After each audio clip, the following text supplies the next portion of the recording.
Amis de Morpheus Etica, bonsoir et bienvenue dans cette nouvelle émission L'enfant, un business pas comme les autres. Alors ce soir, j'ai plusieurs invités. Donc on va commencer par faire arriver une petite amie qui s'appelle Sabrina, qui va nous présenter. Bonjour Sabrina. Bonjour Alors, Christophe. Sabrina, je vais préciser que MAPIF, c'est pas ton nom, d'accord? C'est le nom d'une ONG qui est au bout, d'accord? Hein, parce qu'il y a marqué Sabrina Mapif, mais j'ai peur qu'ils prennent ça pour ton nom de famille. Alors, Sabrina, est-ce que tu peux nous raconter ce que c'est que justement cette ONG, le Mapif? Oui, bah oui. Avant, Alors, merci. parce que tout à l'heure, on va avoir d'autres invités, notamment avec François Dangléan, l'avocat, d'accord, avec une mise en relation, puisque le but, c'est de dévoiler vos activités et la complémentarité avec certains avocats. Oui. Alors, vas-y, Sabrina, explique-nous ce que c'est que le MAPIF. Déjà, merci pour ton invitation, Christophe. C'est toujours un plaisir de faire des émissions avec toi. Bon, ben, merci. Alors, le MAPIF, c'est une ONG sous forme associative, puisque pour l'instant, on n'est que sur la France, mais il est prévu qu'on ait un siège en Suisse pour prétendre obtenir le statut officiel d'ONG. MAPIF, ça veut dire Mouvement pour l'abolition de la pédocriminalité institutionnalisée en France. Pourquoi le MAPIF? Eh bien, parce qu'on est des centaines, voire des milliers de mamans dans ma situation, à savoir des mamans qui avons été désenfantées quand nous avons dénoncé des crimes pédosexuels commis sur nos enfants. Bien souvent incestueux. Hein. Pour les mamans du MAPIF, c'est des crimes pédosexuels incestueux. Voilà, on se retrouve face à un mur judiciaire, puisque quand on dépose plainte, nos plaintes sont classées sans suite, et derrière, les enfants nous sont retirés. Quand ils ne nous sont pas retirés, on subit un harcèlement terrible. Et si jamais on n'est pas contente des décisions judiciaires, là, on subit toutes sortes de représailles qui peuvent aller du harcèlement judiciaire à l'enfermement, la prison ou l'hospitalisation en psychiatrie. Donc, c'est vraiment très grave ce qui se passe. Et comme nous sommes démunis en fait et seuls, on est à leur merci.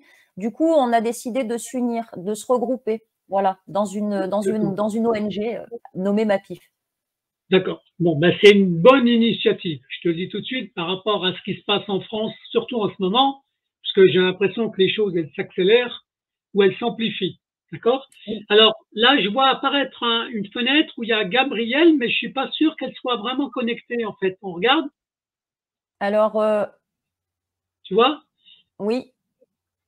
Alors, je ne sais pas si Gabrielle est là. Alors, parce qu'elle avait un petit souci d'ordinateur tout à l'heure.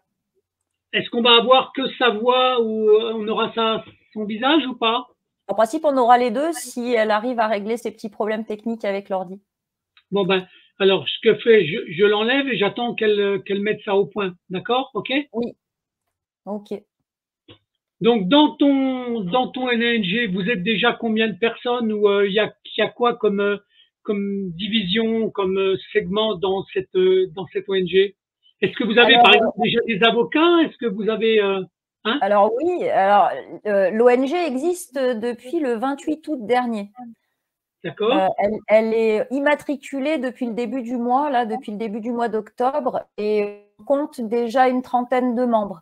Donc c'est pas, il n'y a pas que des parents protecteurs, puisqu'il y a aussi des gens qui, pour nous soutenir, ont adhéré au MAPIF. Mais on compte déjà une trentaine de membres et on fait à peu près une dizaine d'adhésions par mois. L'idée avec ces adhésions, c'est de grossir le nombre de membres pour pouvoir avoir du poids quand on va se présenter devant les institutions. Voilà. Après, oui, effectivement, il y a plusieurs segments dans le MAPIF. D'accord. Donc, ça veut dire vous allez être en contact avec des avocats qui vont travailler avec vous, je suppose. Nous sommes déjà fait une réunion avocat le 26 septembre dernier et on fait une réunion le 30 là, donc lundi soir, avec l'équipe d'avocats. Donc pour l'instant, on a 3 avocats. On essaye d'en coopter encore peut-être encore 3 à 4, histoire de faire une petite équipe solide pour pouvoir… parce que l'idée avec les avocats, c'est de trouver une solution en urgence. Parce que concernant les procédures judiciaires, bon, on a tous chacun nos avocats. On n'est pas toutes au même stade voilà, de nos procédures, mais pour ce qui est de l'équipe des avocats, leur mission, c'est de nous trouver une solution en urgence pour faire sortir les enfants de dans lesquels ils vivent. D'accord, non, mais je comprends. Donc ça veut dire, parce que là déjà, trouver des avocats dans ce milieu-là, c'est pas facile, parce que tu comprends bien que moi, avec tous les témoignages que j'ai dans ce domaine, d'accord, on a des carrières d'avocats qui sont mis en jeu parce qu'ils s'attaquent on va dire, à un système qui est pervers en France et qui peut leur coûter leur carrière. Hein, oui, donc, ça c'est savoir, hein, d'accord. Je le répète là parce qu'il y a, quand on voit simplement sur le placement abusif, en restant que là, déjà des fois le nombre d'avocats qui se retrouvent emmerdés par les systèmes, d'accord, judiciaires, j'ose pas imaginer jusqu'où c'est capable d'aller quand ça touche la pédophilie ou enfin la pédocriminalité et l'inceste en fait, hein, d'accord? Oui. Après, il y a quand même une grosse prise de conscience, que ce soit vis-à-vis des avocats ou vis-à-vis de la population de manière générale. Depuis que la Ciivise a été créée, il y a une vraie prise de conscience autour des dossiers de pédocriminalité. Et on se rend bien compte quand même que au niveau judiciaire, il y a un gros problème. À l'ONU, on parle d'impunité quasi totale. Le docteur Muriel Salmona parle d'impunité quasi totale. Et dans les faits, on se retrouve face à une impunité quasi totale. Donc, à un moment donné, les avocats, c'est des citoyens, des êtres humains comme nous, et eux aussi pensent à l'avenir, à leurs enfants. Et quand on regarde les chiffres, c'est vraiment affolant. C'est-à-dire que 20% de la population a été victime de viol ou tentative de viol dans l'enfance, 20% pour les cas déclarés. On est sur des chiffres qui sont vertigineux parce que derrière, sur ces 20% de la population qui se dit victime de viol ou tentative de viol, 4% déposent plainte, 0,3% la plainte finit aux assises, donc il y a une condamnation, 0,3% ont une condamnation criminelle et 80% avec du sursis. Donc, on est sur une impunité. C'est-à-dire qu'aujourd'hui, en France, violer un enfant, c'est pas grave. À savoir quand même que le viol, dans la documentation de droit international, est considéré comme la plus haute forme de torture. Donc, et là, on parle de viol sur les adultes, on ne spécifie pas sur les enfants. Donc, quand on parle de viol sur les enfants, c'est un crime contre l'humanité. Surtout à cette échelle, parce que là, on parle de centaines de milliers d'enfants, 160 000 enfants par an, sur 720 000 naissances en 2020.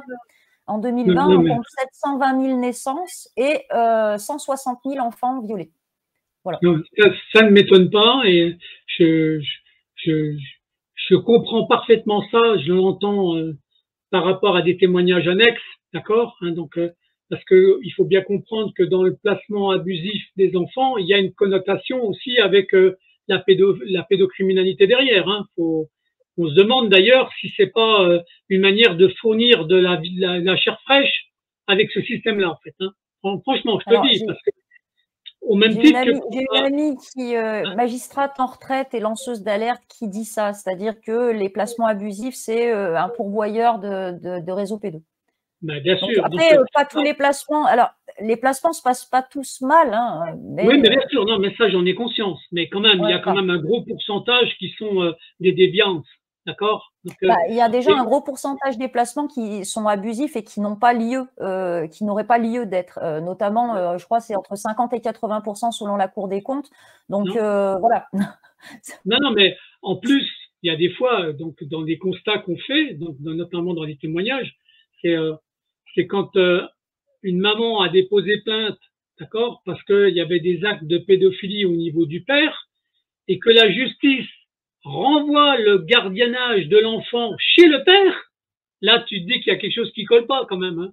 Donc, et c'est souvent, hein, c'est très très souvent. Hein. Alors, justement, il y a des pistes d'explication et le MAPIF tente de trouver des explications. Et pour ce faire, on a plusieurs, en fait, le MAPIF a plusieurs projets, a plusieurs objets. Et l'un d'entre eux est de créer un think tank, un laboratoire d'idées, afin de regrouper les professionnels du judiciaire, donc que ce soit les magistrats ou les policiers, avec les professionnels de la protection de l'enfance et donc les services sociaux et les professionnels de santé, en face des parents protecteurs, histoire de… Déjà, ce qui serait bien, c'est de créer un pont pour qu'on puisse discuter, déjà se poser tous ensemble et discuter, que les professionnels entendent notre point de vue, parce que eux, finalement, ils ont une formation. Ils ont certainement des directives aussi, puisque quand on regarde, les parquets de France ont une politique pénale, hein, ils suivent une politique pénale. Donc, l'idée, c'est d'arriver à comprendre, à se comprendre, nous, de leur expliquer la problématique et de les mettre face à une vraie réalité, celle qu'ils n'entendent jamais et qu'ils ne voient jamais. Et nous, de notre côté, c'est d'essayer de comprendre leur problématique, voilà, comment eux, ils perçoivent la chose. Il faut qu'on se parle, parce que là, ça ne pourra plus durer. Les parents protecteurs ne laisseront plus leurs enfants se faire traiter comme de vulgaires objets sexuels. Ce n'est plus possible. Donc, nous essayons, d'un côté, on souhaite se retourner contre les fonctionnaires qui ont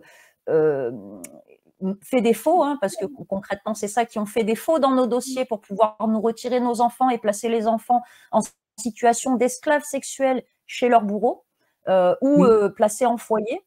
Et d'un autre côté, on aimerait tendre la main aux institutions pour leur dire, voilà, il y a quand même un gros problème, nous, on ne lâchera pas les enfants et ceux qui les ont mis dans cette situation, mais on doit se parler.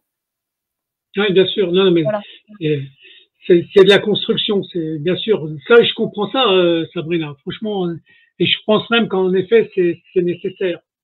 Parce que est-ce qu'il y a toujours dans ces mécanismes-là quelque chose d'intentionnel?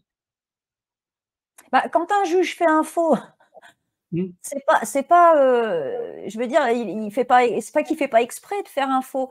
Quand un juge va dire, je prends mon exemple à moi, la juge des enfants, ma fille lui a révélé des faits d'agression sexuelle, la juge de lui demander si ça lui a pas plu, et derrière de dire dans le jugement que la mère s'alarme pour rien. La mère s'alarme pour rien, je suis une déséquilibrée psychologique, l'enfant ira chez le père, point. Bon. Ah, attends, voilà. Il y a Gabriel qui arrive. Ah, ça y est. Bonjour. Bonjour. Bonjour Gabriel. En fait, j'essayais juste de… Ça va? Oui. J'essayais juste de me connecter, mais je vous écoute. Je ne vais pas intervenir maintenant. Non, et en fait, j'essayais juste de vérifier que ça marche parce que je n'arrivais pas à faire marcher le micro et la caméra. Eh ben, ça y est, maintenant ça fonctionne, Gabriel. Hein, c'est bon. Alors, Gabriel, si je comprends bien, tu fais partie de l'équipe du MAPIF, une des fondatrices. Oui. Hein? Une maman désenfantée, oui. Oui, comme beaucoup en fait. Donc, alors vous avez conçu le MAPIF avec combien de personnes au début? Le groupe minimum de démarrage, c'était qui? C'était que des mamans, bien entendu, mais vous étiez combien de femmes? On était combien? On était 4? 5. Ouais. On est 5 au départ. D'accord, d'accord. Donc, et vous avez le droit de donner les prénoms hein, des institutions de démarrage. Il y avait Gabriel, il y avait Sabrina, il y avait qui d'autre alors? Il y avait Rebecca, Dalila et Céline. Bon, ben voilà, donc on a le… Bon, alors tout à l'heure, je dis à Gabriel, hein, il y a notre avocat d'Angléan, mon ami qui doit arriver, il m'a téléphoné qu'il allait avoir du retard, d'accord, il avait un petit problème. Et il va sûrement utiliser son téléphone parce qu'il avait un rendez-vous, il était à la bourre. Donc, il m'a dit, normalement, j'arrive vers 21h15, normalement. Voilà. Donc, donc il ne devrait pas tarder d'arriver maintenant. Hein, donc, mais on verra. Parce que le but, c'était de vous le mettre aussi en relation, je pense. Hein, donc, parce que lui, il est aussi, vous savez que c'est un avocat qui est aussi victime de placement de son enfant. Hein, vous êtes au courant hein? On a vu, oui. Voilà. Donc, et je suppose, Sabrina, que tu es au courant que je vais avoir des conférences publiques avec lui. Tu as vu, non? Oui. Oui, la première à Blois. Donc, oui. Donc voilà. Donc, moi, ils m'ont classé comme juriste. Donc, alors que je suis un dénonciateur permanent, mais bon, c'est pas grave. Donc, alors, dans votre structure MAPIF, vous êtes déjà sur combien de départements? Vous avez des mamans dans combien de départements déjà? Alors, savez, pour non l'instant, les actions… Moi, je vais laisser Sabrina, parce qu'en fait, on est en direct. Ami. Non. Bon, ouais, parce qu'en fait, j'ai une grosse rage dans Bonsoir, monsieur. Tiens, voilà, regardez. Il y a Maître d'Angléan qui arrive. Ah. Bonsoir, Maître d'Angléan. Bon. Est-ce que ton micro, il est branché? Bonsoir, bonsoir. Bonsoir. Je pense que vous m'entendez, non? Oui, ça y est, on Bonsoir t'entend. Ouais. à tous t'entend. et à toutes. D'accord. Donc, François, là, tu as les deux fondatrices de l'ONG MAPIF, d'accord?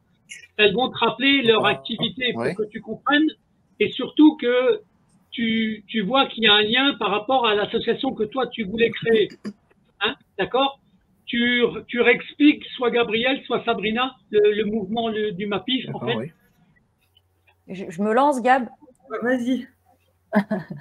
Le MAPIF, c'est le mouvement pour l'abolition de la pédocriminalité institutionnalisée en France. On s'est regroupé en parents protecteurs pour alerter sur les dysfonctionnements de l'institution judiciaire face aux dossiers de pédocriminalité, notamment incestueuse. On se retrouve face toujours au même schéma, à savoir on dépose plainte, la plainte est classée sans suite, on nous retire nos enfants, soit pour les placer chez le père incestueux, soit pour les placer en foyer et les éloigner de nous.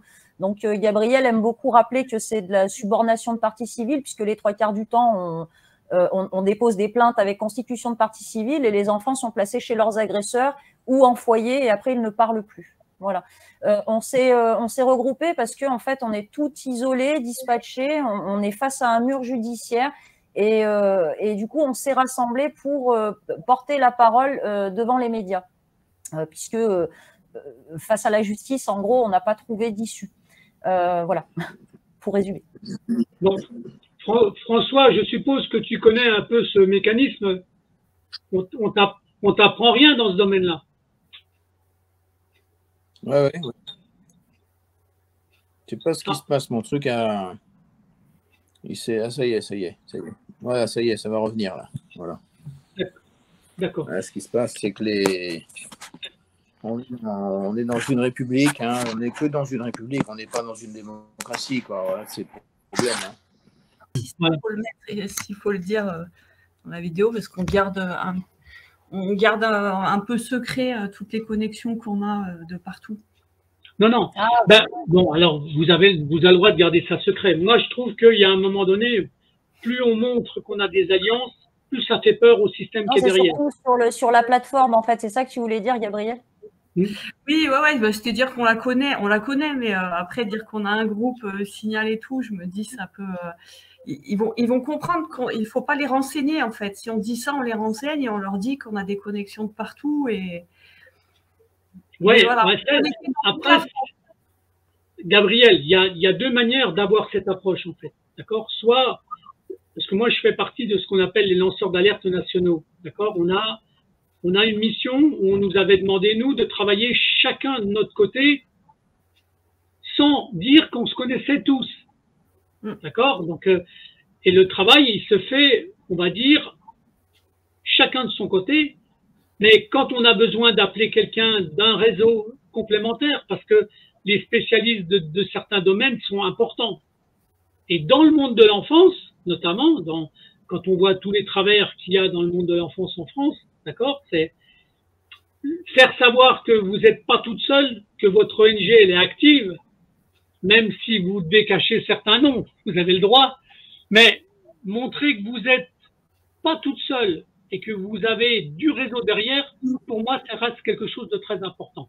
Très important. Ouais, de plus, nous, on n'a rien à se reprocher, nous. Hein. La seule chose qu'on met en place, c'est c'est des stratégies pour pouvoir porter la parole de nos enfants et nous défendre.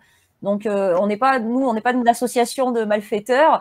Moi, personnellement, j'ai rien à cacher. Voilà. Non, mais justement, alors moi, je te dis tout de suite que ce que j'espère, c'est qu'une une vidéo comme on fait ce soir, avec un petit rendez-vous comme ça va vous amener en plus d'autres mamans. D'accord? Bah oui. C'est mon but, hein, d'accord? On pourra quand même dire aux juges à chaque fois que c'est systémique, qu'on ait des centaines et des milliers, et qu'on se fasse plus traiter de paranoïaque ou d'avoir un syndrome de persécution, parce que là, si on a du 100% de transfert et du 100% de placement, on n'est plus dans un syndrome de persécution, on est vraiment dans du systémique. Là, on va leur prouver. Moi, je trouve que c'est une stratégie pour se battre contre le mensonge, hein, parce que on a affaire quand même à des menteurs professionnels, hein. Faut pas l'oublier. Ah bah ouais. Hein. Ça, c'est le premier. Payé par nos impôts. Hein? Payé par nos impôts. C'est ça, c'est ce qu'il faut qu'on attaque en premier. C'est comment on arrive à arracher des enfants.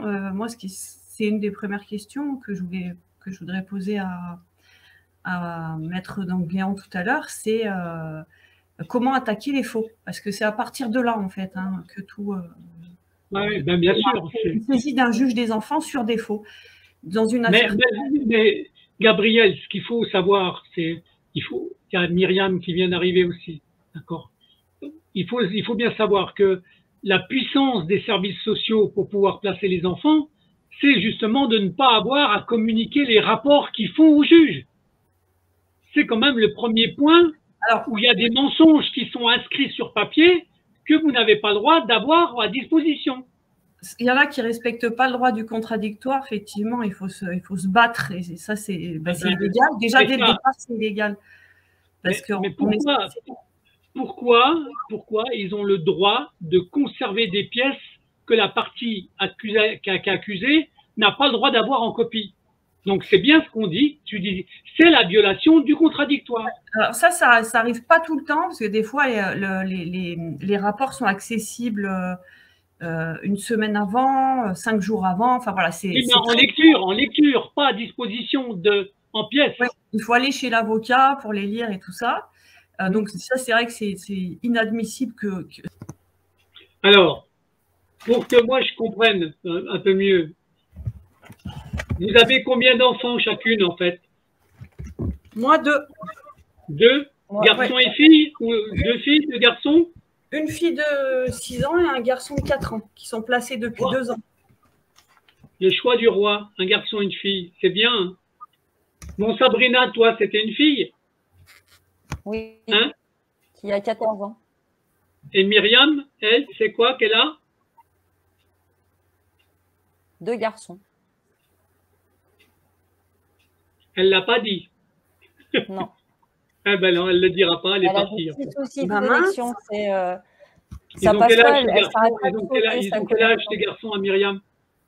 Le petit doit avoir 2 ans et le grand 6 ans, 7 ans. Ils sont placés les deux? Non. Non, là, elle a la chance d'avoir encore ses 2 enfants. Et comme c'est pas le même papa, d'accord.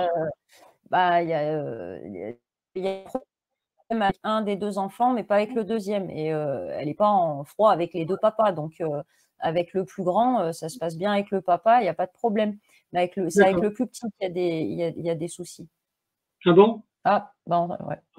Ah, tu vois, ils veulent pas, dis donc, ce soir qu'on enregistre. Ah non, mais là, c'est terrible, hein, ça. Ah ouais.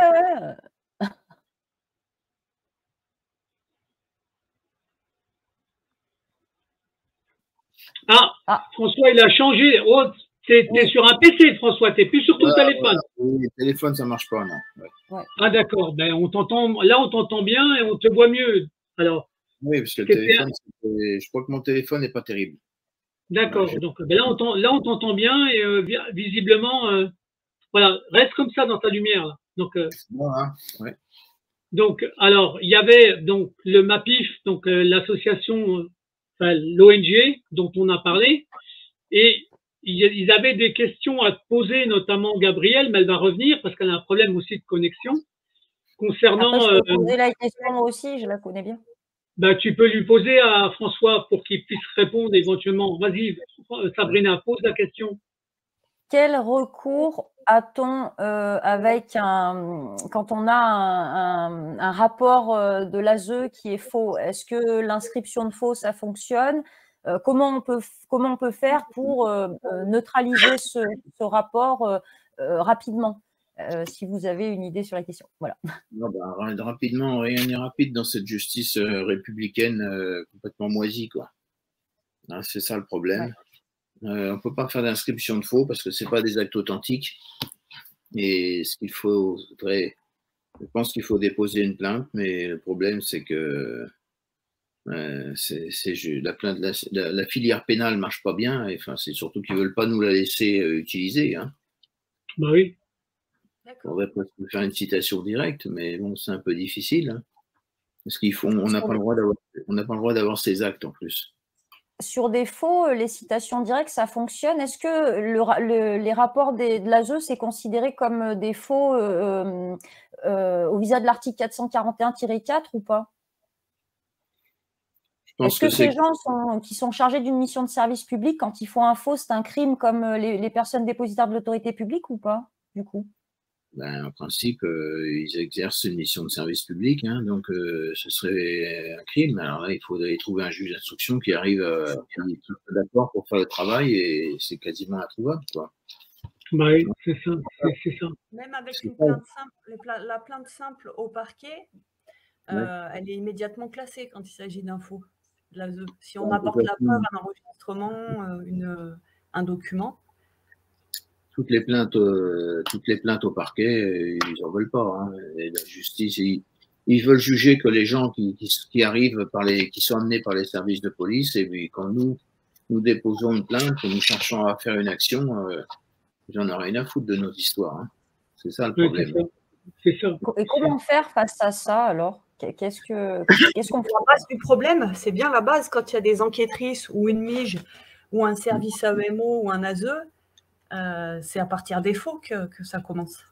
Bah oui, mais c'est ce qu'il explique, François, que c'est difficile d'attaquer des plaintes contre ces gens-là. Parce que de toute façon, c'est très simple, c'est un réseau. Hein. Ils se cooptent entre eux, ils se garantissent. Pourquoi les juges ne réagissent pas? C'est quoi la raison? Pourquoi les juges n'y réagissent pas? Les juges, ils s'en fichent. Hein. Vraiment, la justice des enfants, c'est une justice d'exception, hein, globalement. Hein. Moi, je sais que j'ai eu quelques décisions qui étaient correctes, et puis après, bon, il suffit de changer de juridiction dans la même affaire et ça tourne à la catastrophe. Hein. Bah oui. Il n'y a pas de solution, selon vous, maître, pour attaquer à la racine. Hein. Comment? Pour faire... je pense qu'il faut... j'en ai, moi, à titre personnel, des rapports qui sont des saloperies, quoi, des véritables saloperies. Et puis, j'arrive pas à m'en dépêtrer pour l'instant, quoi. Il va falloir que je dépose une plainte, effectivement. Ouais. Une espèce d'éducatrice malhonnête qui dépend de l'aide sociale à l'enfance 93, qui explique que j'étais sur le point d'emmener mon enfant en Russie. Tout est faux. Enfin, ça ne dérange pas. C'est que ça. À chaque fois, on a, dans tous les départements, on n'a que des rapports mensongers des services sociaux.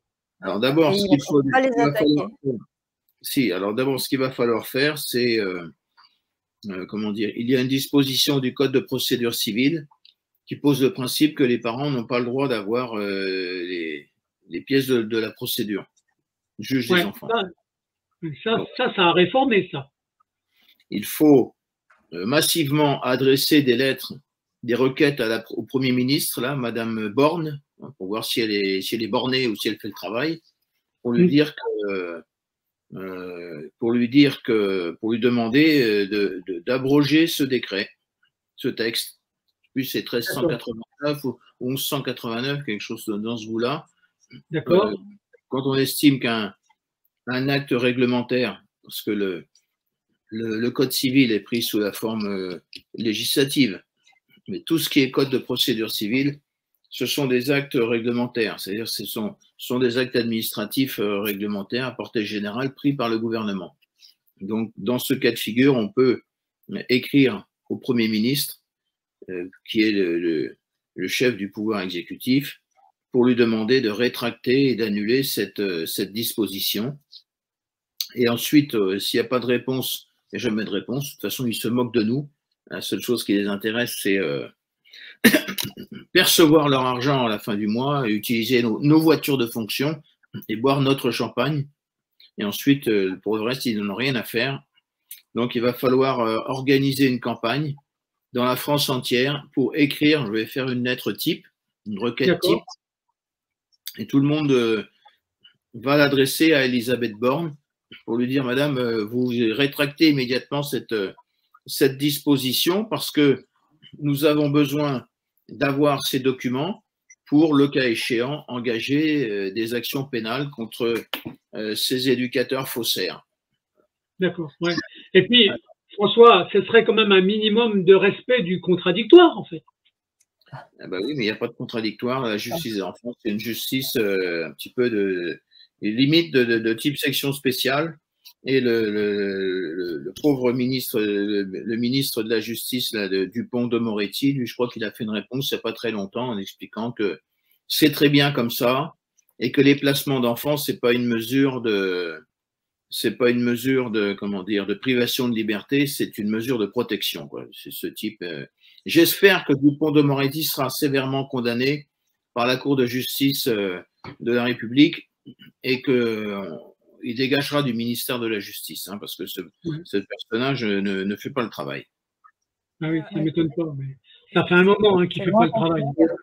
Il faut déjà, c'est dans la France entière, que chacun fasse sa lettre recommandée. Je vais faire une requête type que je vais mettre sur mon site, François Dangleon, avocat.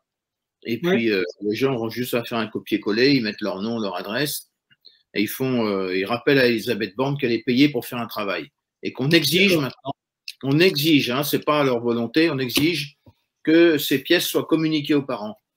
La dernière fois que je suis passé au tribunal au juge des enfants à Paris, pour mon petit garçon, là, la juge des enfants qui s'appelle Gabrielle Fauconnier, rappelez-vous bien de ce nom, Gabrielle Fauconnier, a refusé à l'avocat qui intervenait pour moi de lui communiquer une copie de la procédure. Il y en a qui font ce qu'ils veulent.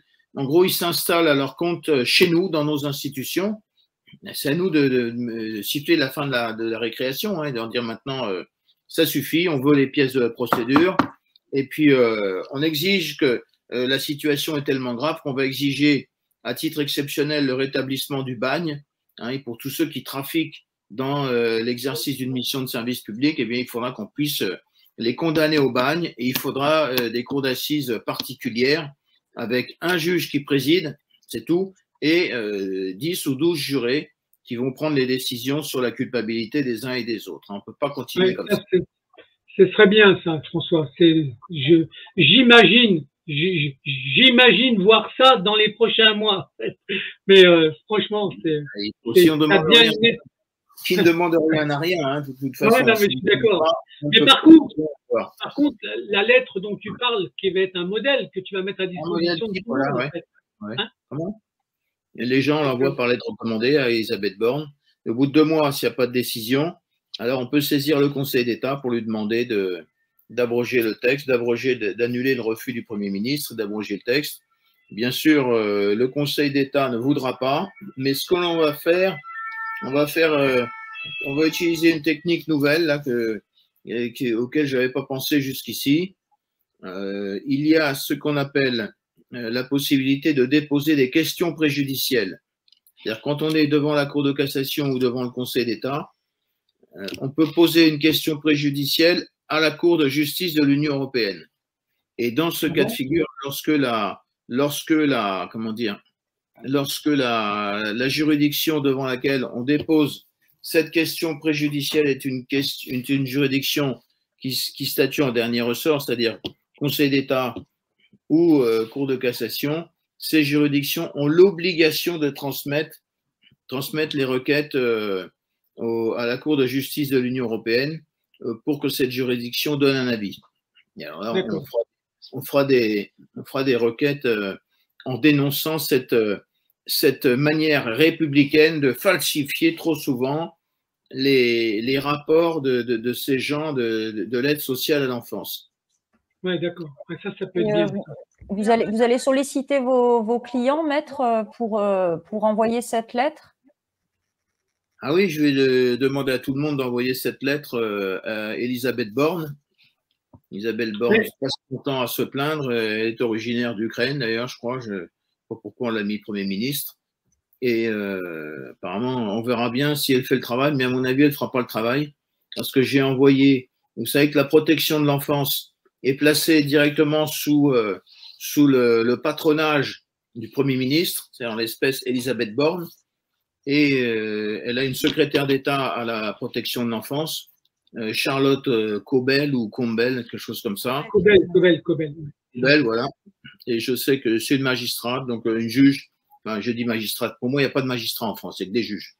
Les magistrats, c'est des gens qui sont là pour sauvegarder et garantir les libertés fondamentales. En France, il n'y en a pas. Il n'y en a pratiquement pas, puisque un magistrat, c'est quelqu'un qui dispose de la plénitude de juridiction.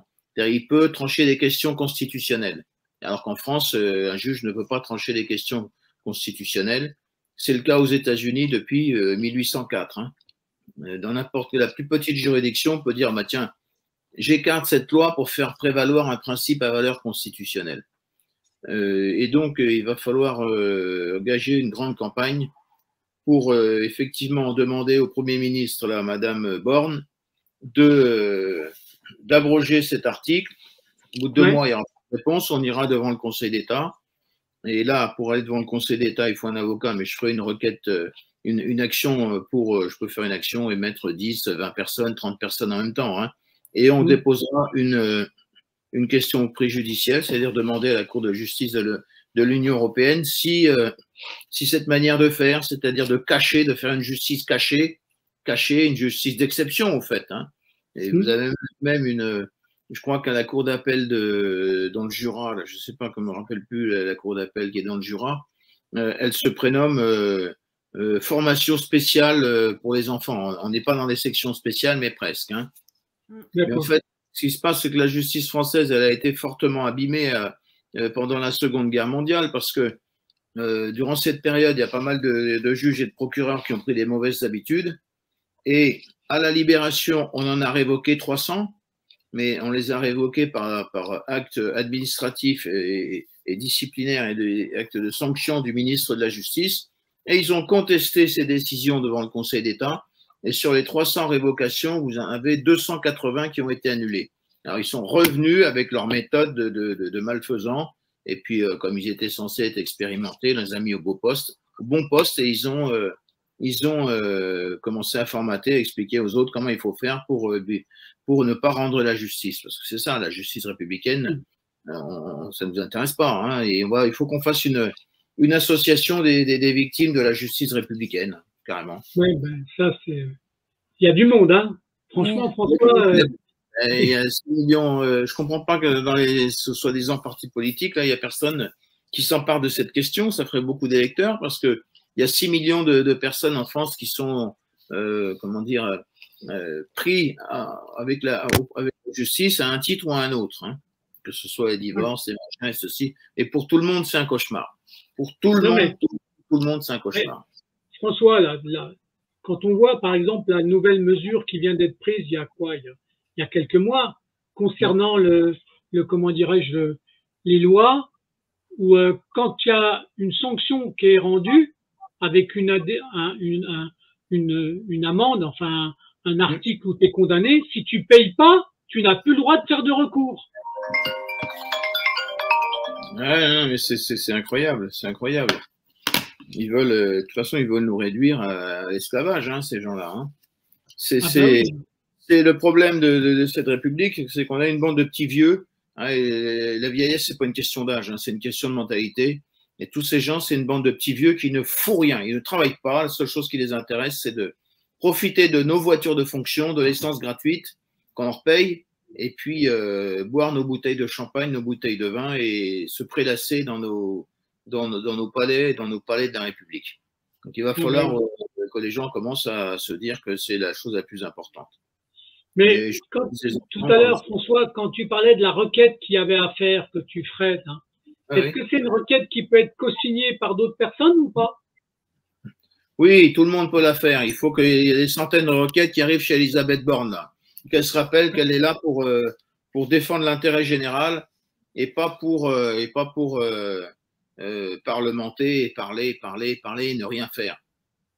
Moi, j'ai écrit à sa secrétaire d'État, la Charlotte Cobel, elle ne m'a jamais répondu. Ils n'en ont rien à faire de nous. Ils nous considèrent comme des gêneurs. Aujourd'hui, on devient des gêneurs dans le système. Et pour tout dire, bon, il y a un article, une disposition dans la Constitution qui explique que en République, la République fonctionne sur le mandat représentatif.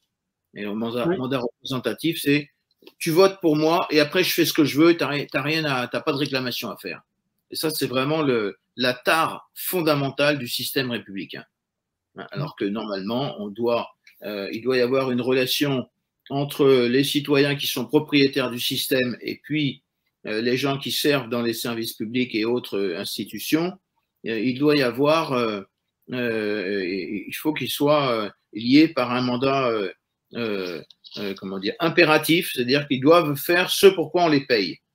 Et quand je dis le mandat, bon, cette histoire de mandat représentatif, c'est écrit noir sur blanc dans la Constitution, je ne sais même plus quel article dont il s'agit, mais le mandat représentatif, c'est tu votes pour moi, une fois que je suis élu, je fais ce que je veux. Et c'est le même principe pour les gens qui sont dans l'administration et c'est encore le même principe pour les gens qui sont dans la justice. Voilà, toute la difficulté est là et c'est une espèce de tradition française foireuse qui n'a pas du tout été renversée au moment de la Révolution. On n'a fait que des effusions de sang. Par exemple, bon, sous l'Ancien Régime, tous les gens qui travaillaient pour l'administration de près ou de loin bénéficiaient d'une immunité pénale de plein droit. C'est-à-dire que vous avez un agent de l'administration et toute sa suite, ses domestiques, ses femmes de chambre, ses machins et compagnie, qui commettaient une infraction pénale, on les arrêtait, on les jetait dans la geôle du Parlement. Tout de suite, on allait se plaindre à l'intendant qui allait écrire au roi et le roi, dans son conseil du roi, prenait une décision en disant foutez-lui la pelle et laissez-le sortir. Et ce système, on est encore un peu dedans. Hein. On n'a pas réussi à s'en sortir. Alors, au moment de la Révolution, ils avaient commencé à vouloir se débarrasser de ce genre de choses, immunité pénale pour les agents publics, mais ce crétin de Bonaparte a remis officiellement dans la Constitution cette immunité pénale pour les agents publics. C'était l'article 75 de la Constitution de l'an 8 qui était formulé de la manière suivante. Quand on veut poursuivre devant une juridiction pénale un agent public, il faut préalablement aller chercher l'autorisation du Conseil d'État. Vous imaginez? Quelle folie, hein? Quelle folie. Voilà Bonaparte qu'on nous montre comme un homme exemplaire, un personnage. Il a fait des millions de morts sur les champs de bataille. C'était pas terrible comme système. Et alors, ce qui s'est passé, c'est que quand on s'est débarrassé de toutes les constitutions de Bonaparte en 1815, on a continué dans le système français officiellement à faire prévaloir ce système. C'est-à-dire quand un fonctionnaire commet des crimes ou des infractions dans sa vie personnelle ou dans son service public, il fallait encore jusqu'en 1870 officiellement aller demander l'autorisation du Conseil d'État qui toujours refusait sur le thème on l'a déjà viré de l'administration, c'est déjà pas mal, il n'a pas besoin de faire autre chose. C'est la tare du système républicain. Alors, à quel moment on est tous égaux en droit, du coup? On n'est pas égaux en droit. Tout ça, c'est ce qu'ils appellent. Ça, c'est la déclaration de 1789, mais c'est qu'une pétition de principe. D'ailleurs, comment il s'appelle, Robert Badinter a expliqué que la France, c'est pas le pays des droits de l'homme, c'est le pays de la déclaration des droits de l'homme. On les a déclarés, mais quand il s'agit de les appliquer, il n'y a plus personne. Hein. Et le système. C'est exactement ça. C'est exactement ça. Alors, on va faire. C'est tout un système à réformer, alors. C'est tout un système. Il faut reprendre. Il va falloir créer une association, 2 associations. Il va falloir se mettre en place en ordre de bataille pour renverser pour leur expliquer que bon, on a compris que la supercherie, bon, c'est une supercherie de toute façon. Hein. Les cartes sont truquées. En République, les cartes sont truquées. Donc, la République et la démocratie, c'est pas du tout le même système. Et quand ils nous parlent des valeurs de la République, ils savent très bien à quoi ils font référence, c'est-à-dire ils font ce qu'ils veulent, ils nous volent, ils nous escroquent. Vous avez vu comment tout est en train de se dégénérer actuellement, quoi. Ben oui, bien sûr. Ils sont dans nos institutions, c'est à nous aussi d'organiser nos institutions à nous et d'exiger un changement, quoi. Tout le problème est là. Hein.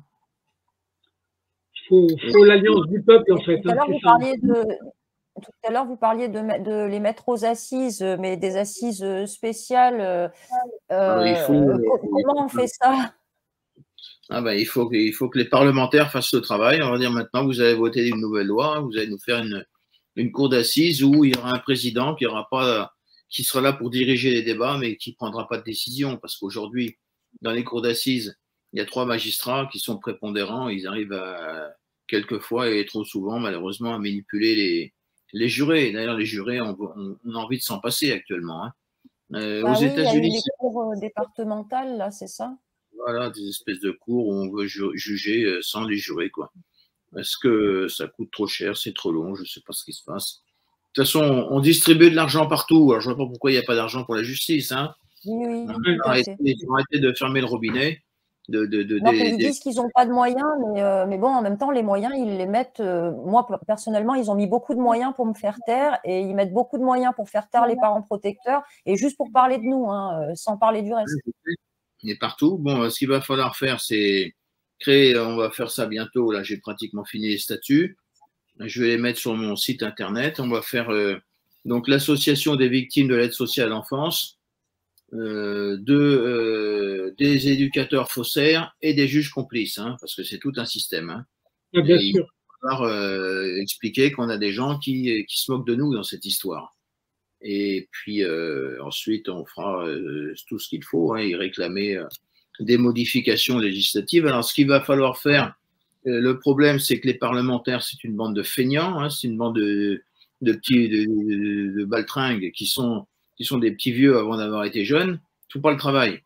Les parlementaires n'ont pas seulement, comment dire, comme fonction de voter les lois, ils ont aussi une autre fonction qu'ils n'exercent jamais. Il y a 20 ou 25 ans, il n'y avait que 2 parlementaires qui exerçaient cette fonction. Ils ont le droit de débarquer à n'importe quelle heure dans une administration et d'exiger de montrer comment l'argent est dépensé, l'argent public est dépensé, là, pour essayer de repérer s'il y a des malversations, des choses comme ça. Alors, quand Philippe Seguin était président de la Cour des comptes, il avait fait un rapport, je ne sais pas si vous l'avez lu, non, le rapport de Philippe Seguin. Je me souviens de ça, il avait dénoncé plein de choses en fait. Il avait dénoncé une barbarie institutionnelle et après il voulait aller vérifier dans chaque département les comptes des aides sociales à l'enfance et là Chirac lui a interdit expressément d'aller vérifier les comptes des aides sociales à l'enfance parce que apparemment peut-être que Chirac était déjà au courant qu'il y aurait peut-être eu des caisses noires par-ci par-là. Oui. Donc il faut que les gens s'organisent maintenant. Une association, on va d'abord commencer par faire cette lettre à Elisabeth Borne et puis on lui fera. Vous faites tous une vidéo, vous faites des vidéos, on les mettra sur le site, vous adressez, vous dire madame, faites le boulot. Hein. La justice des enfants, les sections spéciales dans la justice des enfants, c'est fini, c'est terminé. On veut les pièces. On veut les pièces. Ça va être la première règle à faire. Ça, hein. Il n'y a pas que les pièces, il y a aussi autre chose qui est quand même hyper grave, c'est que quand il y a une plainte pour inceste et qu'il y a une enquête en cours, quand on arrive à faire donc il y a une partie civile qui va déposer plainte ou il y a une plainte au parquet d'un des parents, souvent la mère, transfert de garde chez le père qui est accusé ou le parent accusé ou le beau-père. Et l'ASE menace systématiquement le parent plaignant. Oui, on a une supervision de témoins et de victimes généralisée dans toute la France, en pleine enquête, pression sur la partie civile, chantage parce que, et puis ils le disent, hein, ils ne s'en cachent pas, ils le disent clairement, c'est parce que vous avez fait une plainte pour protéger votre enfant. Donc en fait, est-ce qu'il y a quelque chose aussi, un levier ou quelque chose à débloquer? Il faut essayer de les enregistrer, ces malfaisants et ces malfaiteurs là. On en a beaucoup, On en a beaucoup et quand on porte plainte au parquet pour subornation de témoins et pression sur la partie civile, le procureur qui a lui-même mandaté ce service à Zola et qui connaît les personnes qui l'envoient chez nous, il classe. Donc, là, Gabriel, tu nous exposes le mécanisme des réseaux. Ils se cooptent entre eux, ils se protègent entre eux. Mais après, ce que disait Maître d'Angléan, c'est pas bête non plus. Ils sont dans l'impunité la plus totale. Ils font des faux. En fait, ils font ce qu'ils veulent. Le parquet ne peut pas classer des plaintes criminelles, il le fait quand même. Ils font ce qu'ils veulent. Non, mais bien sûr. Non, mais il y a sur n'importe quelle enquête, dans n'importe quel domaine, celui qui va essayer d'obtenir du chantage ou de la pression sur la partie civile ou d'un autre témoignage ou de le faire taire, je pense qu'il part en prison tout de suite dans une instruction en cours. Il peut pas. Il faudrait essayer de les enregistrer, ces éducateurs libidineux et républicains, parce que si c'est des éducateurs, on est victime des éducateurs républicains. Tout ça, c'est la critique à Carlos Manuel Valls et compagnie, les gens qui viennent nous baver sur les valeurs de la République. Mais les valeurs de la République, quand ils disent ça, ils savent que c'est la combination. Hein. Donc, ce qu'il va falloir faire, c'est tout enregistrer. Il faut les enregistrer. Il faut que tout le monde enregistre. Parce que ça se pratique de plus en plus. Qu'est-ce qu'on fait de ces enregistrements après? Comment? Qu'est-ce qu'on fait de ces enregistrements après? Après, il faut faire une citation directement devant le tribunal correctionnel pour poursuivre ces gens qui se comportent comme des malfaisants. Hein. Parce que les plaintes au procureur, juge d'instruction, tout ça, ça traîne, ils nous mettent en bateau. D'accord. On reste sur des faits délictueux, du coup. Parce que sinon, les citations directes… la subornation de témoins, ça reste c'est un délit. C'est un délit, voilà, c'est correctionnel. Mais le truc, c'est qu'en citation directe, c'est-à-dire que si on a 1 heure d'enregistrement et de menaces, c'est 1 heure d'enregistrement à faire retranscrire par un huissier, ou est-ce qu'on peut le faire nous-mêmes? Parce qu'on ne peut pas avoir 4 000 € pour faire une citation directe. On peut le faire soi-même, on peut faire soi-même la retranscription, bien sûr, oui. Okay. Ça a valeur de preuve quand même? En matière pénale, les enregistrements clandestins sont valables. Oui, ça c'est important. Même s'ils n'ont pas été constatés par huissier, si nous avons nous-mêmes fait. Ça a été jugé par la Cour de cassation. D'accord. Donc on n'a pas besoin d'huissier alors. Non, on n'a pas besoin d'huissier. Moi, j'ai une question pour toi, François, qui est particulière en fait. Est-ce que autour de toi, tu as des confrères qui t'appuient dans le travail que tu fais? J'en ai pas beaucoup, là j'en ai rencontré un, il y en a un ou deux, mais il n'y a pas beaucoup, mais je vais en solliciter d'autres, ça devrait se faire, mais par contre il y a aussi des véritables têtes de malfaisants, hein. Ça il y en a. Hein. Ah, je sais. Sidéré de voir que, j'ai l'impression que j'en faisais pas des affaires familiales ou des placements d'enfants, mais là je découvre des avocats qui se comportent de façon inqualifiable, qui viennent insulter, qui viennent cracher sur les gens, mais et les juges les laissent faire, personne ne les remet en place. J'ai jamais vu ça dans d'autres affaires. Jamais j'ai vu ça. Même dans des cours criminels, on ne s'adresse pas comme ça. Non. C'est quand il y a des C'est pour ça que je te posais la question, parce que entre les avocats qui sont soumis à des pressions et qui abandonnent des dossiers, parce que Dieu sait si ça existe, tu es d'accord avec moi, François, hein, il y a des fois des réseaux qui appuient pour casser la carrière de certains avocats, ou même la carrière de certains juges. Ok? Donc, il y a intérêt à faire ce qu'on appelle une alliance de gens qui n'ont pas peur.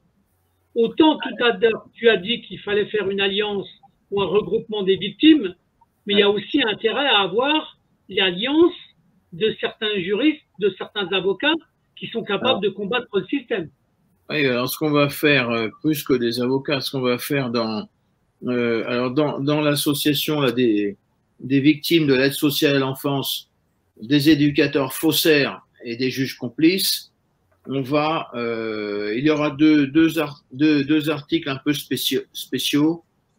Un article qui permettra à des personnes d'être membres de l'association de façon anonyme, pour permettre aux gens qui en auront ras-le-bol dans le système, des gens de l'aide sociale à l'enfance, aussi bien des juges, des procureurs, des huissiers, des notaires, de s'inscrire dans l'association. Alors, ils vont s'inscrire de manière anonyme en étant représentés par un avocat qui est tenu au secret professionnel.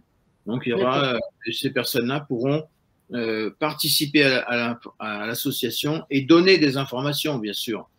De manière sans qu'il soit possible, effectivement, que les services de la République et de toute cette bande de personnages viennent exercer des pressions et des menaces sur eux. Hein. Ça va évoluer, mais il faut que les gens mettent en place tout ce système. Alors, cette association pourra aussi décerner le titre de bienfaiteur aux gens qui se comportent correctement et délivrera aussi le titre de trabandiste. Trabandiste, c'est les tricheurs de droit public, aux gens qui, dans l'exercice de fonctions publiques, dans l'exercice de la justice, se comportent de façon inqualifiable. Et dans les statuts, déjà, je pense qu'il y a environ 25 ou 30 ou 40 ou 50 personnes qui seront dénommées trabandistes. Et puis ensuite, on pourra en rajouter au fur et à mesure. Et l'avantage, c'est que, comment dire, ces personnes seront inscrites dans les statuts et les statuts étant publiés sur Internet, quand quelqu'un tapera leur nom sur Internet, eh bien, automatiquement, les statuts monteront en première ligne. Et ça leur fera pas plaisir de s'apercevoir qu'ils sont dénommés trabandistes. Et il y aura une procédure dans les statuts de l'association qui leur permettra, s'ils estiment qu'ils ont été qualifiés de trabandistes à tort, qui leur permettra de solliciter le retrait de cette qualification quelque peu infamante. Et bien, s'ils ne le font pas, parce qu'ils estiment qu'ils ont été qualifiés de trabandistes à juste titre. Et puis, il y aura un autre article, 23, je crois, je vais mettre les statuts sur Internet bientôt, qui permettra, qui va lister un certain nombre de personnes qui seront interdits à vie pour être membres de l'association, tous ceux qui trichent ici, là ou ailleurs. Et de la même manière, eh bien, on pourra en rajouter au fur et à mesure. Et à tout le moins, comme leurs noms seront dans les statuts, quand quelqu'un tapera leur nom sur Internet, on verra qu'ils sont interdits à vie d'être membres de cette association et on va expliquer que ces gens, nous, on les considérera comme des fichiers S, nous aussi. Voilà, il y en a ras-le-bol de tout ce système absolument révoltant. Hein. C'est bien ça. Bon, ben, dans cette t'as du travail en cours, là, François, tu as du travail en cours. Hein. Et du travail, on va faire une association ici, il faudra qu'on ait un peu de locaux, on va essayer de trouver des stagiaires et puis un peu de financement et ça va se mettre en route, hein, il n'y a pas de raison. On va faire donc d'abord, on va faire la banque des victimes de la justice républicaine, on va faire l'association donc des victimes de l'aide sociale à l'enfance et vous savez, ça va ratisser large parce qu'en France, il y en a des millions de personnes victimes de l'aide sociale à l'enfance. Il n'y a pas que les petits gamins de 4-5 ans ou 3 ans ou 2 ans, hein. Il y en a aussi qui ont passé des années et qui s'aperçoivent que ce système, en fin de compte, c'est pas tellement conçu sur le mode de la bienveillance. Hein. Ce qu'il faut exiger aussi, c'est que cette administration soit de nouveau centralisée. Il est absolument anormal que cette compétence ait été attribuée par toute la clique des socialistes là. Au département. Et bien sûr, ils ont la main sur les financements, sur l'argent, sur machin, sur ceci. C'est toute la clique à Mitterrand et compagnie hein, qui ont renvoyé vers les départements ces compétences. Hein. C'est une compétence nationale. Il n'y a pas de raison que on soit chacun fasse ce qu'il veut dans son département. Et à tout le moins, ce qu'il faut comprendre, c'est que dans chaque département, le grand responsable c'est le président du conseil départemental. Alors, il va falloir que tout le monde sache qui est le président du conseil départemental et lui adresse les requêtes et puis les doléances lorsqu'on ne sera pas satisfait de la manière dont les choses se passent. Parce qu'on s'aperçoit qu'il y a des millions d'euros qui passent et on se demande où passe l'argent, effectivement. Il ne répond pas, il ne reçoit pas, en tout cas celui de l'Isère. Même quand il y a des faits graves dans ces foyers, ces établissements, des menaces ou des enfants en danger, il répond strictement pas. Bien, on fera tout le monde, on va faire une politique de communication pour faire savoir que dans tel département, l'Isère, c'est un tel qui est responsable et qu'il est demandé, expliqué que ce monsieur ne daigne même pas répondre alors qu'il a des budgets pour faire des millions d'euros pour faire fonctionner le système. Il ne daigne pas répondre et on expliquera aux gens qu'aux prochaines élections dans les départements, il faut surtout dégager cet individu et son parti. Alors, je vais dire une chose, François, qui va être importante, qui va être dans la complémentarité. Je suis en train de travailler avec 2 associations pour créer une carte de France par département, d'accord, des victimes du placement abusif des enfants. D'accord? Voilà. La carte, elle est en train d'être faite. Elle sera nationale. Et ce que tu nous dis là, ça fera partie de dénoncer dans le département, dans chacun des départements, ceux qui sèment la merde, ceux qui sont responsables et ceux qui répondent pas aux doléances des gens. Exactement. Et puis sur le harcèlement, le chantage, les menaces, le mépris. Pédopolis a fait une carte de ce style-là. Pédopolis répertorie les affaires de pédocriminalité par département, enfin, sur le plan national. Ouais. Donc, c'est incroyable. voilà. Et ce sont des bonnes initiatives. Ouais. On se redécouvre pire qu'au Moyen-Âge. Je ne sais même pas si ça se passait au Moyen-Âge. Enfin, si ça passait, mais bon, là, on est. Alors, ce qu'il va falloir faire aussi, c'est exiger des parlementaires au niveau national. Il y a tout un travail à faire, on va le mettre en place. Que les parlementaires fassent une commission d'enquête sur l'aide sociale à l'enfance au Parlement et au Sénat, plutôt que de rien foutre. Parce que là, ils foutent rien, ils produisent rien. On se demande à quoi servent ces gens-là. On leur apporte des textes à voter qui sont rédigés chez McKinsey. Hop, ils votent, ils font de la parlotte. Et ils nous coûtent tellement d'argent pour rien faire. C'est ça, ça. Parce que là, il y a 40 ans de commission d'enquête sur la DAS et la ZE à faire. Il y a 40 ans, voilà. Au moins 40 ans. Exactement. Et il va falloir demander au niveau national, mais il va falloir aussi, dans chaque département, prendre attache avec chaque parlementaire, chaque sénateur et lui dire, dans le département, vous allez créer maintenant immédiatement une commission d'enquête permanente.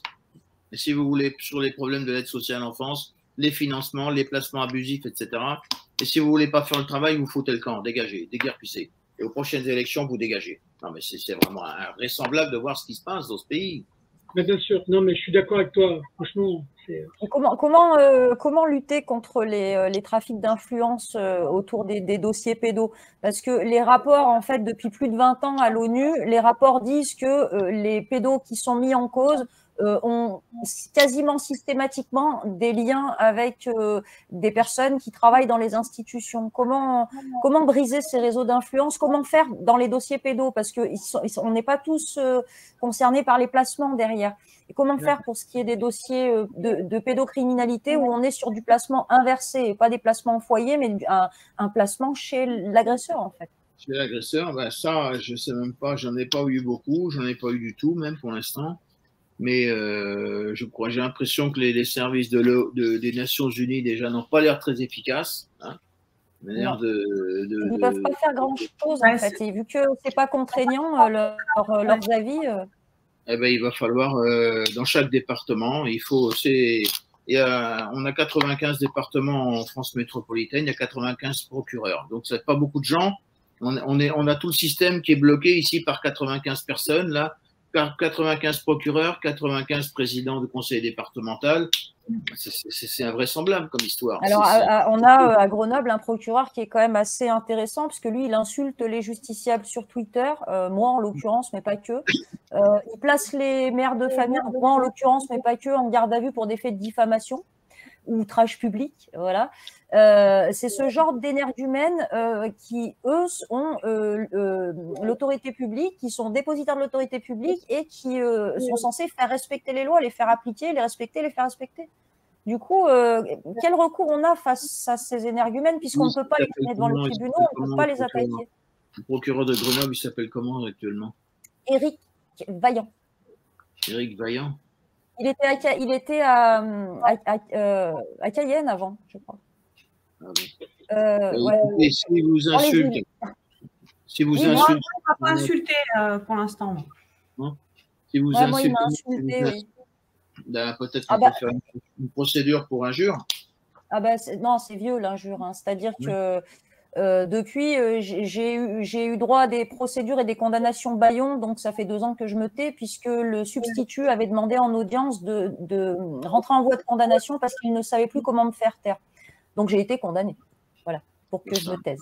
C'est vraiment, oui, mais il y a un travail tellement important à faire, et puis il faut réveiller les consciences des gens, que les gens arrêtent de s'intéresser qu'au football, en généralité, de toute façon, c'est un problème général, là. C'est toute la France. Ah, c'est toute la France, voilà. 95 départements, 95 procureurs qui étouffent les dossiers, ou qui montent des procédures contre des gens qui n'ont rien fait. Moi, par exemple, le 8 décembre, je vais passer en correctionnel à Bobigny sur la plainte d'une policière à laquelle j'ai envoyé une lettre qui est très ordinaire, plus ordinaire que ça n'existe pas.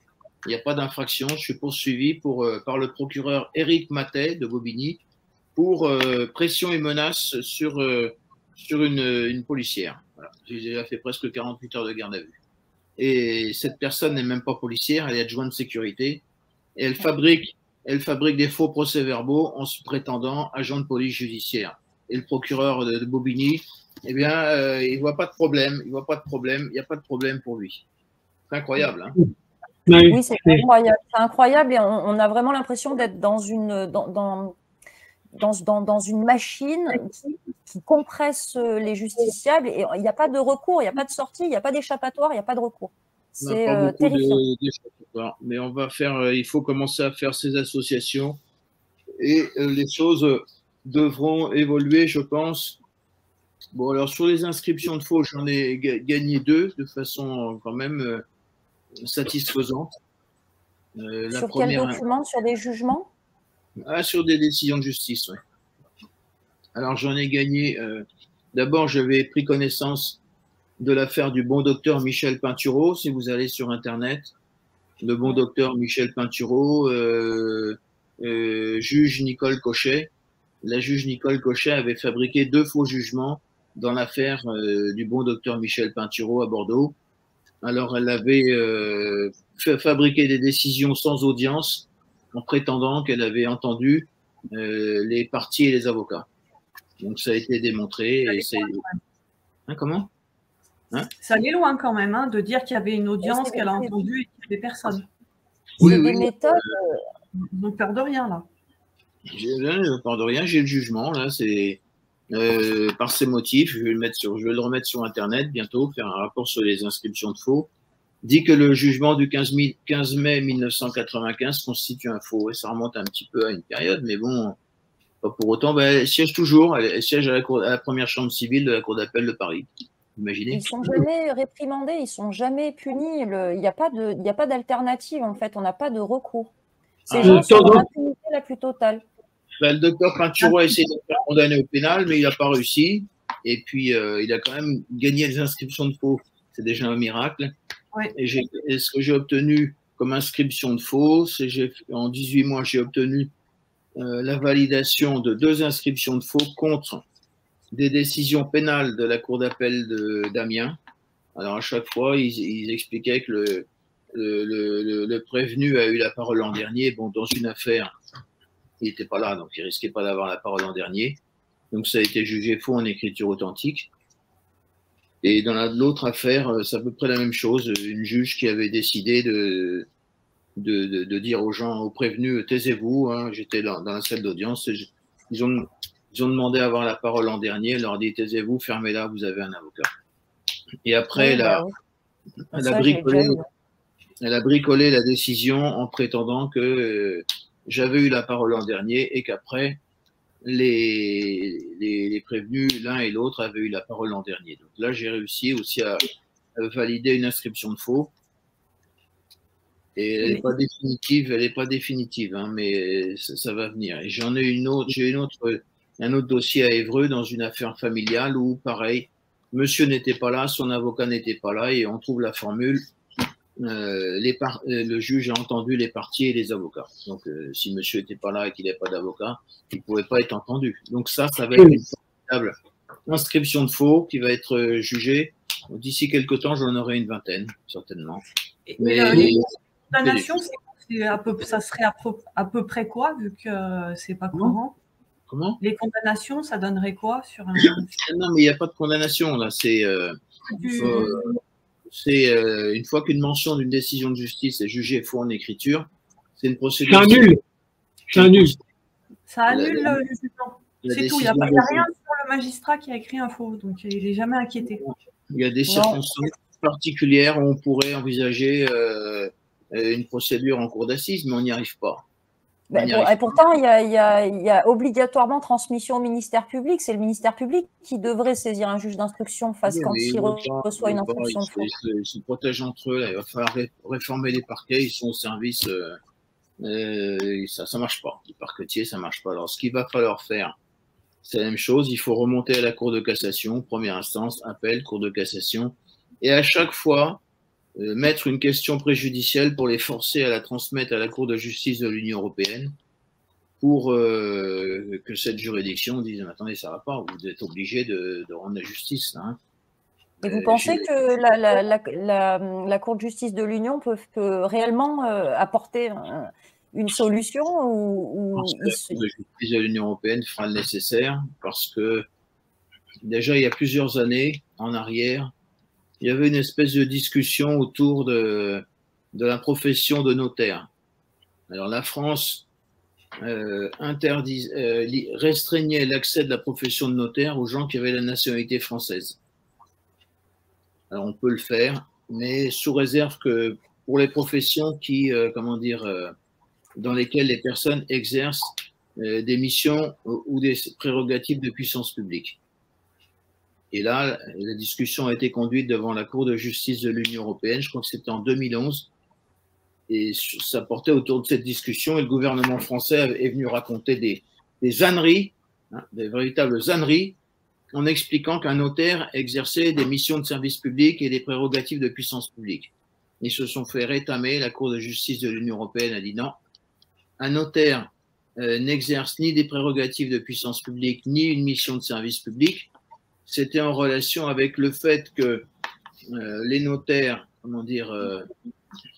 délivrent des actes authentiques.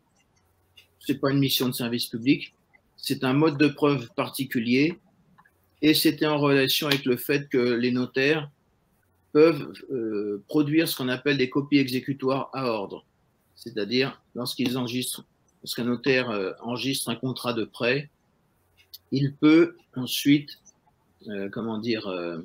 il peut produire une copie exécutoire à ordre qui va servir en justice à saisir quelqu'un. Et la Cour de justice de l'Union européenne dit que ce n'est pas une mission de service public parce que le notaire ne peut délivrer c'est une disposition contractuelle parce que le notaire ne peut délivrer une copie exécutoire à ordre, c'est-à-dire un acte qui va permettre d'aller saisir les gens en justice, que si et seulement si il a été autorisé par les parties. Donc, la Cour de justice de l'Union européenne a jugé que la profession de notaire n'exerce ni des prérogatives de puissance publique, ni des missions de service public. En conséquence, il y a on ne peut pas limiter l'accès de cette profession aux seuls ressortissants français. C'est-à-dire que tous les ressortissants de l'Union européenne doivent pouvoir, s'ils ont les capacités et les qualifications, accéder à la profession de notaire en France. Et là, je pense que j'ai un très beau dossier actuellement.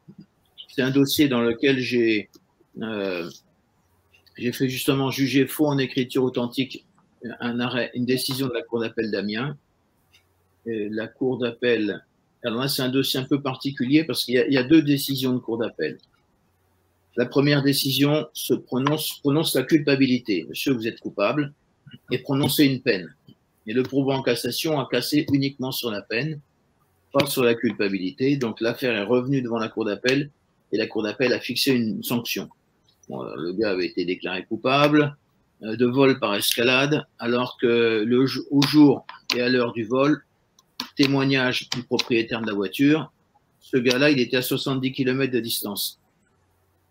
Et il pouvait le prouver facilement parce que il était sous bracelet électronique et qu'il n'y avait pas d'incident sur le bracelet électronique. Voilà, c'est simple que ça. Et son téléphone portable bornait également chez lui, il était à Asnières. Donc, il a quand même été déclaré coupable de vol, on lui a mis 5 ans de prison. Incroyable. Hein. Alors, la décision qu'il a déclarée coupable, je l'ai fait juger définitivement faux en écriture authentique. La décision a perdu sa valeur. Et ensuite, il faut maintenant la faire casser par la Cour de cassation, faire casser la décision suivante qui a prononcé une peine. Et là, j'ai fait un recours en révision. La Cour de cassation ne veut pas. Ils nous ont rejeté notre recours en révision de façon pas très correcte. Donc, je vais redéposer le recours en révision en adossant, en joignant une question préjudicielle qu'ils devront transmettre à la Cour de justice de l'Union européenne. Et là, je déballe toute l'histoire. Voilà, on condamne des gens alors qu'il y a la preuve qu'ils n'ont rien fait. On se moque d'eux. Quand il y a une inscription de faux, on ne veut pas régulariser la situation, etc. Ça risque d'être une décision assez extraordinaire. Alors, du coup, la question préjudicielle, elle oblige la Cour de cassation à rendre recevable votre requête? Alors, quand on dépose, on va faire un pourvoi en cassation, par exemple, ou on fait un recours, un recours en révision.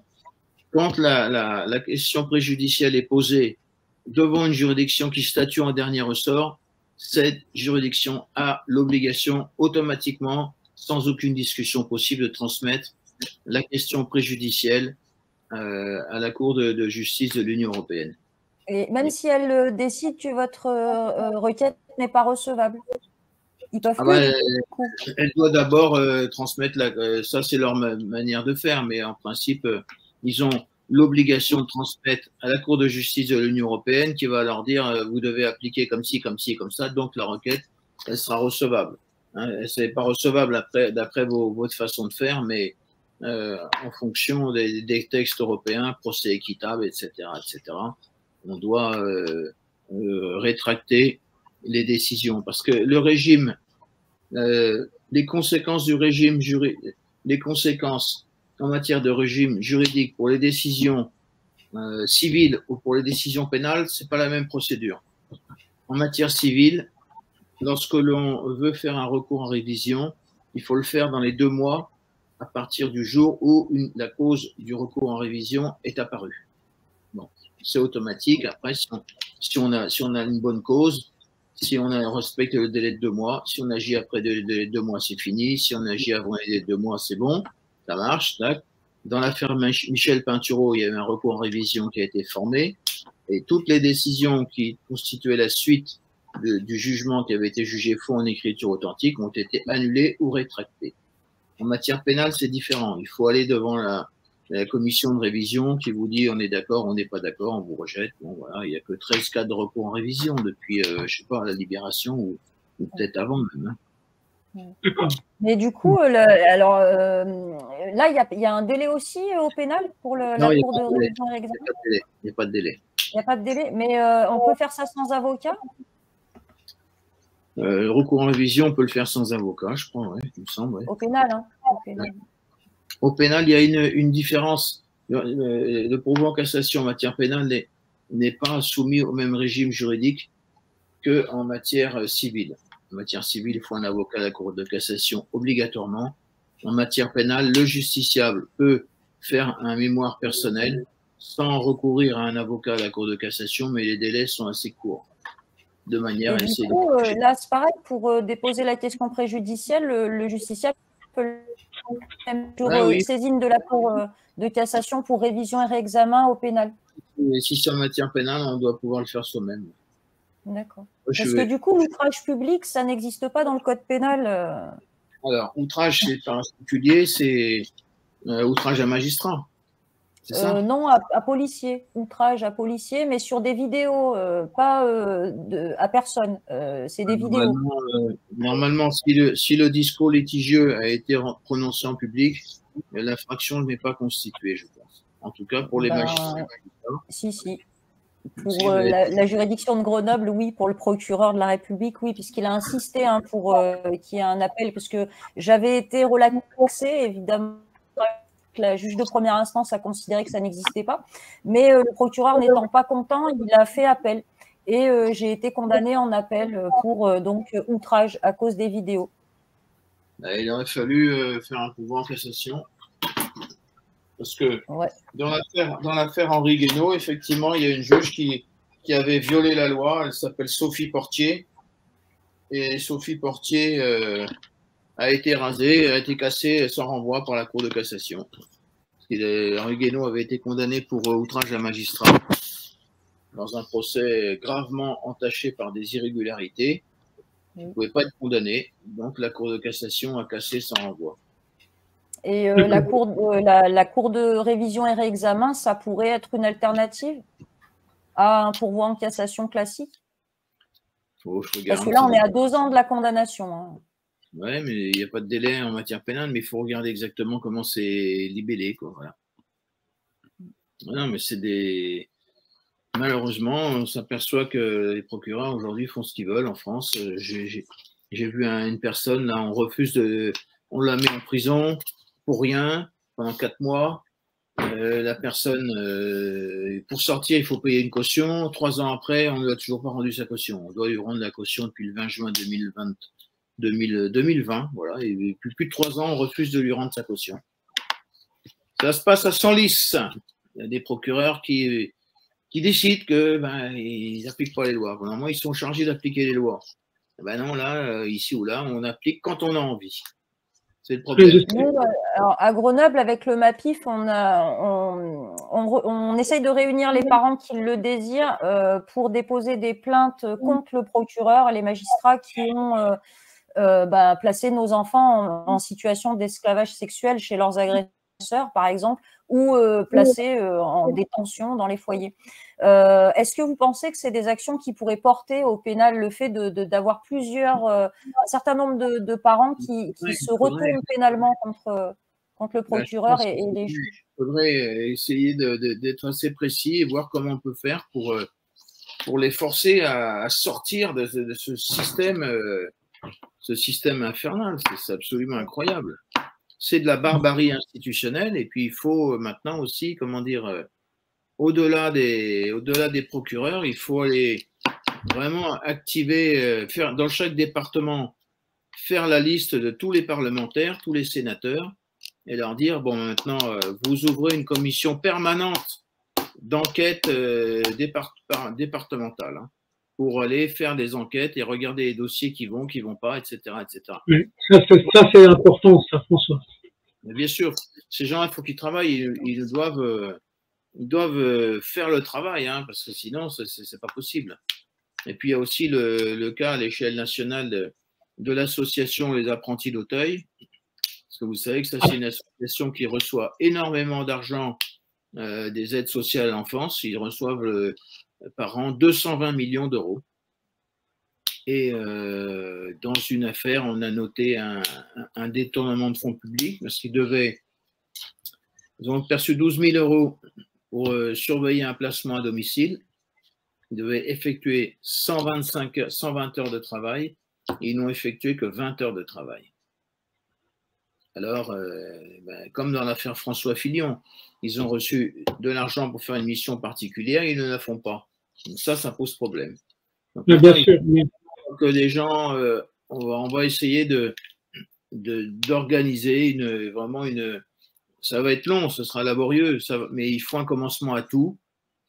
Et les gens doivent se rassembler, financer un petit peu, pour organiser dans chaque département ces commissions nationales d'enquête. Et on écrit aux parlementaires, s'ils ne veulent pas, on n'en a rien à faire de leur tendance, hein, leurs histoires républicaines. Leur comédie entre la gauche et la droite, ça ne nous intéresse pas. Ce qui nous intéresse, c'est l'avenir et la protection des enfants. Beaucoup d'argent dépensé et avec des résultats qui sont absolument déplorables. Et surtout, le problème, c'est que ces gens-là nous considèrent comme des sous-hommes et considèrent nos enfants comme des sous-hommes. Au fond, il y a un problème de racisme fondamental dans ce comportement. Discriminatoire et raciste. Parce que nos enfants, pourquoi est-ce qu'ils s'attaquent à nous? Certes, en tant que parents, on est empoisonnés, mais ceux qui sont les plus empoisonnés, c'est les enfants, on leur bousille leur vie. Et ça n'a pas l'air de les déranger, ça n'a pas l'air de les toucher. Du moment qu'ils touchent leur petit pognon à la fin du mois, hein, à en faire le moins possible, parce qu'il y en a pas mal d'entre eux s'ils voulaient s'installer à leur compte, j'ai l'impression ils auraient du mal à gagner 400 ou 500 euros par mois. Hein. Oui, ah bah, largement. Ils ne savent pas faire, hein, ils ne savent pas travailler. Du coup, c'est quand même terrible parce qu'ils ont des responsabilités fortes. Ils ont des vies entre leurs mains et ils n'en prennent pas la mesure. C'est quand même stupéfiant. Et nous, le vrai problème, c'est qu'a priori, ils nous prennent pour des sous-hommes, hein, pour des rien, pour des gêneurs. Et eux, quand ils nous parlent de leur histoire de posture, de parentale, des machins comme ça, on a l'impression qu'ils sont en train de manger un couscous chinois avec des souris cuits à la vapeur, quoi. C'est invraisemblable d'entendre des gens comme ça. J'en vois pas mal qui sont vraiment pas terribles. Hein. Pas terribles, on se demande ce qu'ils font dans les services de protection de l'enfance. Ils sont là parce qu'ils savent pas faire autre chose. Hein. Mais oui. L'État doit reprendre en main ce système et surtout contrôler les qualifications, contrôler les gens, etc., etc. Mais alors, qui va reprendre en main l'État? Ça, c'est une autre problématique, ça, hein, franchement. Il va falloir qu'on remette en place quelque chose d'un peu plus sérieux, parce que là, on est en train de tomber par terre. Hein. Bon, moi, ce que je crois, François, c'est que, parce que là, on va arriver au terme de mon enregistrement, mais est-ce qu'on n'a pas intérêt à se redonner un autre rendez-vous le mois prochain pour continuer de parler de ces choses-là, en fait, François? On va se donner un rendez-vous le mois prochain. Alors là, au mois de novembre, je délivre une citation directe contre une juge aux affaires familiales de Nanterre, parce que j'ai demandé une audience en urgence pour avoir une ordonnance de protection pour mon fils pour qu'il soit placé à la maison et sorti du foyer. Et alors cette juge se prétend incompétente. D'abord, on m'a donné une ordonnance avec une date d'audience. Hein, donc déjà, c'était pas rien. Si elle était incompétente, on ne devait pas me la donner. Hein. On me donne une date d'audience assez rapide. Il faut que je livre les citations du fichier, tout ça. Et alors, elle se prétend incompétente. Elle nous explique que seul le juge aux affaires familiales peut prendre des mesures pour protéger un enfant. C'est complètement faux. Le juge aux affaires familiales peut prendre une ordonnance pour dire l'enfant il va ici, là ou ailleurs. Et puis, elle fait semblant de croire dans sa décision que j'ai demandé une ordonnance de protection pour moi, cette pauvre personne. Alors que j'ai demandé pour mon fils, et elle me dit vous demandez une ordonnance de protection pour vous, c'est une procédure abusive, on vous colle 2 000 euros d'amende civile et 3 000 euros d'article 700. Voilà. Imaginez. Elle s'appelle. La citation directe, vous la déposez sur quel chef, sur quelle qualification? Je la dépose sur l'infraction de mise en danger d'autrui, puisque mon petit garçon sur 26 mois se retrouve dans un foyer, il est agressé dans le foyer, on le retrouve